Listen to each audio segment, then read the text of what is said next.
আজকের বাইবেল পদ গীত সংহিতা ৩৫ অধ্যায় ১ থেকে ৯ পদ যিশুর নামে পাঠ করছি। সদাপ্রভু, যাহারা আমার সঙ্গে বিবাদ করে তাহাদের সহিত বিবাদ করো, যাহারা আমার সঙ্গে যুদ্ধ করে তাহাদের সহিত যুদ্ধ করো। তুমি ঢাল ও ফলক ধারণ করো, আমার সাহায্যের জন্য দণ্ডায়মান হও। বর্ষা ধরো, আমার তাড়নাকারীদের সম্মুখে পথ রুদ্ধ করো। আমার প্রাণকে বলো, আমি তোমার পরিত্রাণ।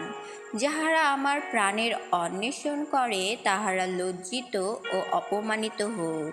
যাহারা আমার অনিষ্টের সংকল্প করে তাহারা ফিরিয়া যাক। হতাশ হোক, তাহারা বায়ুচালিত তুষের ন্যায় হোক। সদাপ্রভুর দূত তাহাদিগকে তাড়া করুন, তাহাদের